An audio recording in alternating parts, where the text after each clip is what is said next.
everyone, and welcome back to my baking YouTube channel. Today I'm going to be doing another bundt cake in my bundt cake challenge, and today I'm doing this cinnamon swirl bundt cake, and of course it is from the Bundt collection book from Bake From Scratch, and I think of this one as a giant cinnamon roll with frosting, because who doesn't love fresh baked cinnamon rolls, and with a nice glaze and a nice cinnamon swirl in there. So I got my 10 cup traditional bundt pan. They had a little man over there. And I'm going to get started. So I have my eggs. You're going to need 7 eggs. You're going to need some sour cream. You're going to need some cream cheese. You need cream cheese both for the bundt cake and the glaze. So the bundt cake calls for 4 ounces of cream cheese and the glaze calls for 6 ounces. So that's going to be over a block of cream cheese, and then you're going to have a lot left over.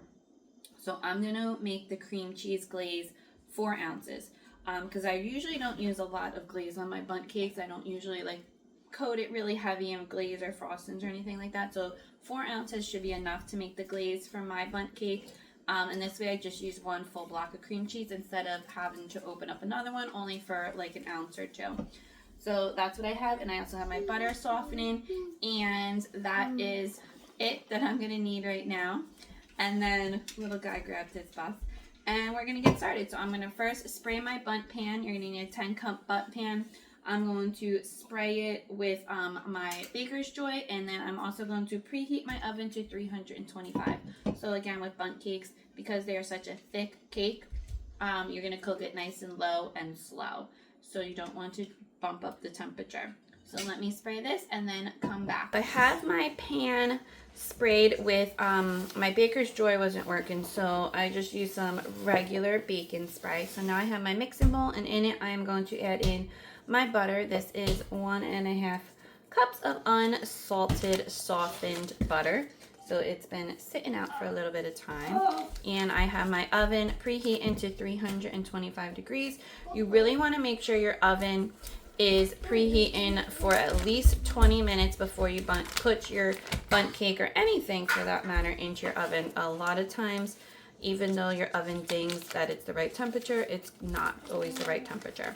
So you really want to make sure it's heated up very well. So once I have my butter in there, I'm going to weigh in my sugar, and this is just pure white sugar, and we are going to do a lot of it. It's 550 grams of white sugar, so it is quite a bit, but you do have to remember that you're making a big bundt cake. So this bundt cake is quite large. So 550 grams goes in. Once you got that in, then you're going to attach it to your mixer with the paddle attachment, and you are going to beat it on medium speed for 6 to 7 minutes until light and fluffy, until light and fluffy. And then you're also going to use your you're going to scrape down the sides as needed.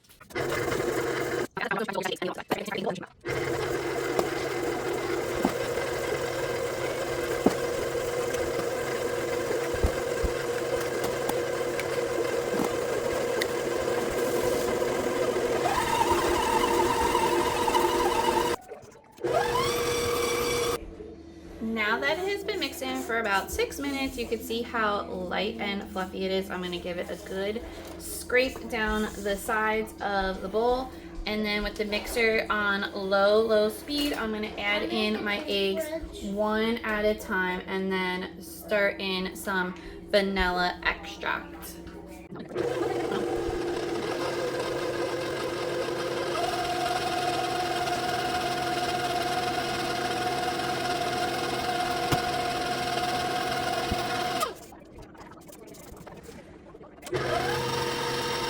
You have your eggs and all your stuff, your wet ingredients mixed up. You're just going to set that off to the side, and now we're going to get to measuring out our flour, and it just calls for all-purpose flour, and all you need is 438 grams of all-purpose flour. I like to do this in a bowl, a separate bowl, so that when because you're gonna alternate add in your flour in with your sour cream.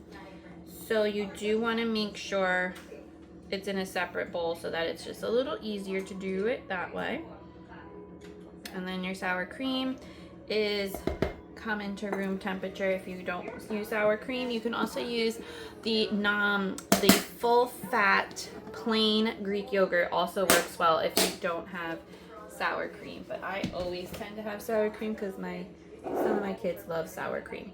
So with your mixer speed on low, you're going to add in your flour and your sour cream, alternate in and beginning and ending with your flour, and add in some salt.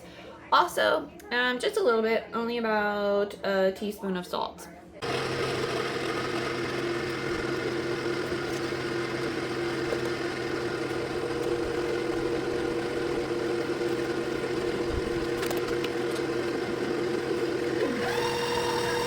So now that your cake batter is mixed, now you're gonna get a separate bowl. I'm still using the same bowl that I used for the flour, and I'm just gonna add in my softened cream cheese, and you're also gonna add in some more sugar, and oopsies, did you see that?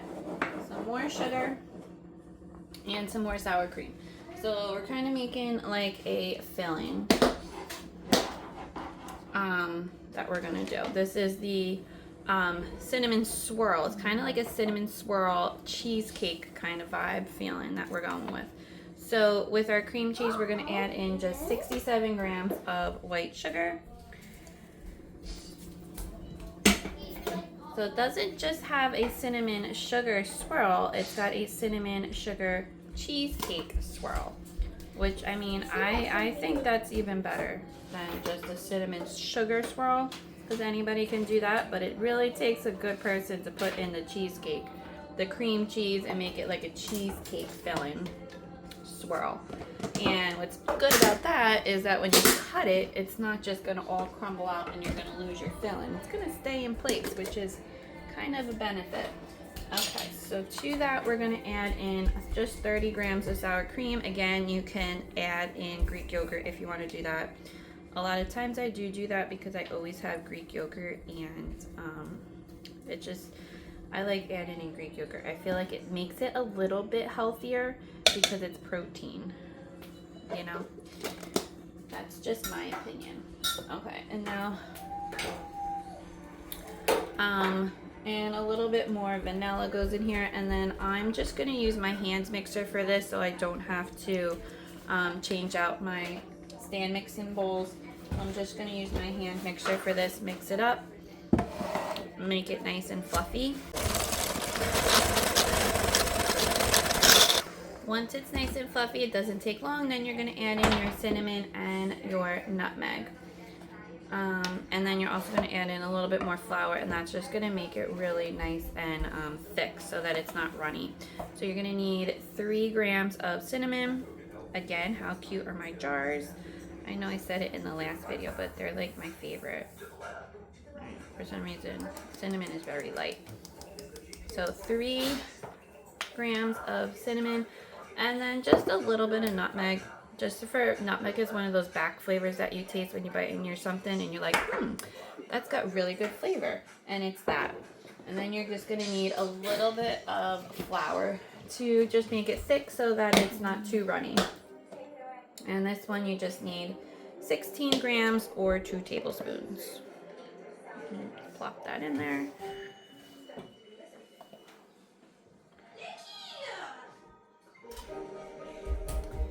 And that's it. Then you're gonna give it another mix.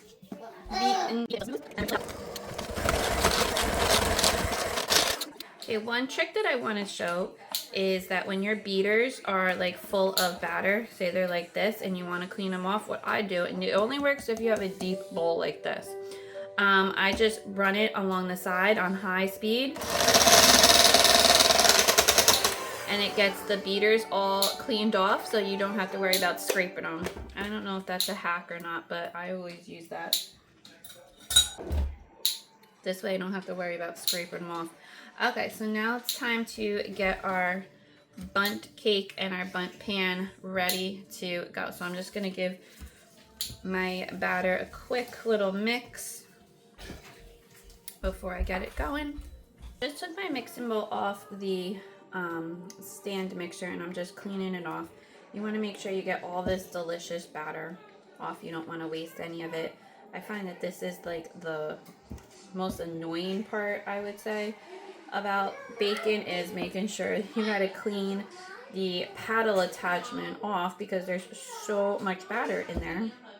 And how I like to think of it is like all this batter is like a slice of cake that you're wasting.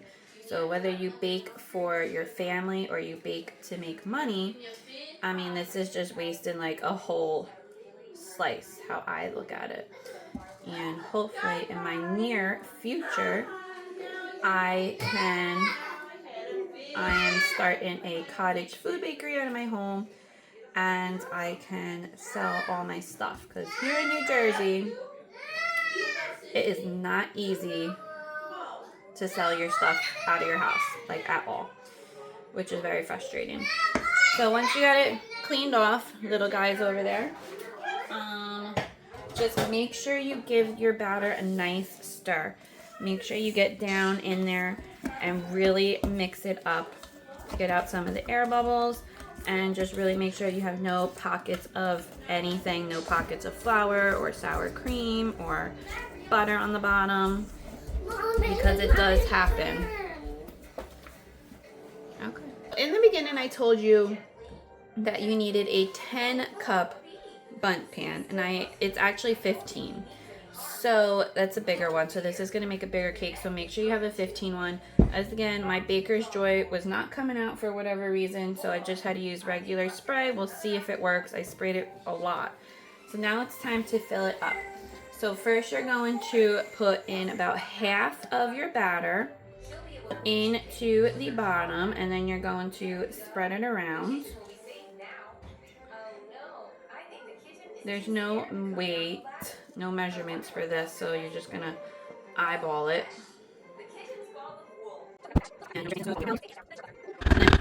a towel on your counter, and you're just going to tap it so that any air bubbles release.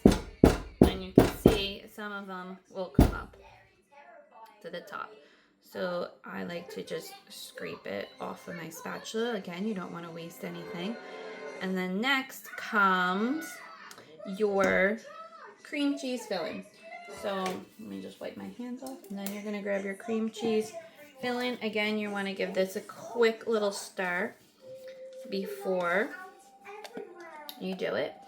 And then you're just going to place this around in the center. You're going to leave a 1/4 of an inch border around the edges of the pan. So you don't want to spread it all the way out to the edges. Just leave a little bit. And it does kind of spread, and it's okay if it mixes up because we're going to swirl it anyway, so that when you cut into it, you get a nice swirl that goes all through the Bundt cake. So just going to dollop it around and then just kind of spread it out throughout.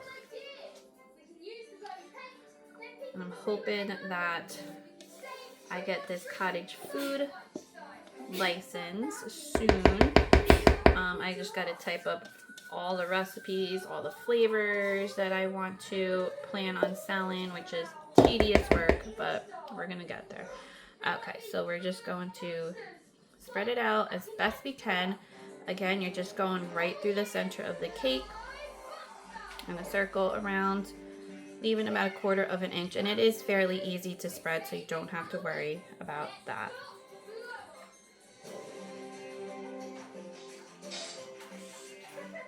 Make sure you wipe off your spatula. Okay, now that we did that, now we're going to put the rest of the batter on top.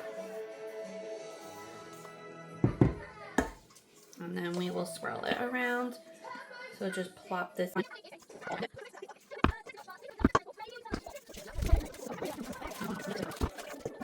Got it all in there. smooth it out as best you can.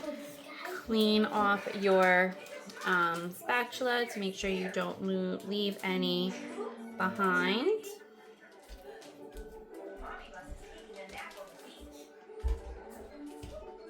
And then you're going to tap it again, and then we're going to swirl it again. So tap, tap, tap, and then grab your skewer or your knife or whatever, and then you're just going to swirl it around, not going all the way down to the bottom. Go all different directions to make sure you swirl in it, and just trust the process that it is swirling. But do not go all the way down to the bottom of the pan. One of these? Yeah. Clean off your skewer, knife, whatever you're using, and then you're going to pop it into the oven. You're gonna bake it at an hour. So 1 hour goes in the oven, 325 degrees, and then we will come back and check it. If you notice that it's starting to brown on one side, make sure you rotate the pan halfway through if need be. Bundt cake has been in here for about an hour, and because it's got a cream cheese center, you're really not gonna get like a good reading if you do the toothpick in the center. It comes out clean. It's not gonna come out clean. So it recommends that you measure if it's done by a thermometer. So I have my thermometer here. I'm just gonna put it in, and you want it to be about over 200 degrees, between 200 and 205 degrees. So you can see it's right at where it needs to be. So I'm gonna take it out of the oven, and I'm gonna let it cool in the pan for about 30 minutes before I flip it over. So this is the Bundt cake when it comes out of the Bundt pan. Nice and cooled. I flipped it over onto my cooling rack. And now we're gonna start to make the cream cheese glaze. So I'm gonna put this on a plate and then start making the cream cheese glaze. Now we're going to be making the cream cheese glaze. And if you remember in the beginning, the recipe for the Bundt cake called for 4 ounces of cream cheese, and the glaze calls for 6 ounces. So that's over a block of cream cheese. So I don't like to have extra cream cheese left over in my refrigerator, so I'm just gonna cut the glaze down to 4 ounces instead of 6, and I'm just gonna take a little bit out of the sugar and milk that's needed. So in my bowl, I got the 4 ounces of cream cheese softened, and then I'm just gonna add about 1/3 cup, maybe a little less. And this I'm just gonna eyeball it because I'm just gonna eyeball it. So a little less than 1/3 cup of powdered sugar, and then I'm also gonna add in just a splash of heavy cream. And then if it's too thick, I'll add in some more powdered sugar. If it's too thin, I'll add in more powdered sugar. If it's too thick, I'll add in some more heavy cream. And then I'm just going to whisk this up with my hand mixer until light and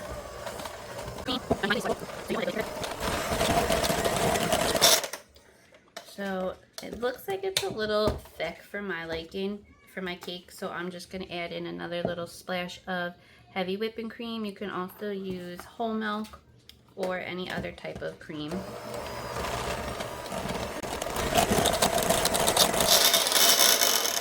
Okay, so once it gets like that, now we're gonna get our spatula and we're going to spread it around our cake. Actually, I'll probably use an offset spatula for this to make it maybe a little bit easier. We'll see. Hi, Lovey. And you're just gonna spread it kind of like the same way you would spread it over a cinnamon roll. Which is essentially what this is a giant cinnamon roll. Mine never looks like the picture, which is okay. I like the rustic look of it. Probably if you made it a little bit thinner, you'd be able to get these nice strips.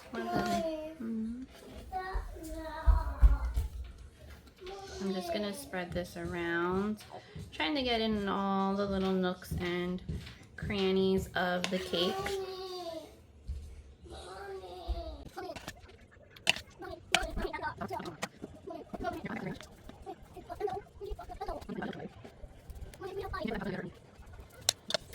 So there is the finished cake. Now you can also sprinkle a little bit of cinnamon on there, which I probably will do. Make it really decorative. Just sprinkle a little bit of cinnamon on there. That was a little bit much in that one area, but I'll take that area. And there is the cake, all nice and finished. And this is the cinnamon swirl bundt cake. And now is the best part is to try it out. So let's cut into it and see how it looks and check out that gorgeous cinnamon swirl that was in the center. Let's see how it looks. Ooh, it looks so delicious and moist, and it looks so yummy. So now it's time to test it out. Now that it's all done, it's time to do the best part, is to taste it. So we already saw the swirl. Just look how gorgeous that looks. So obviously that's going to be the best part. And ideally I would take a bite of the frosted and the bottom, but my mouth is not that big. So I'm going to try to get as much of it in my mouth as I can.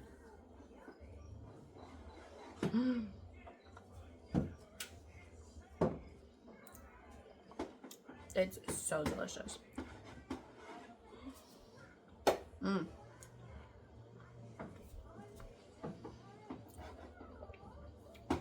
That is the key. This is so good. It's like if a pound cake and a cinnamon roll and a cheesecake all in one.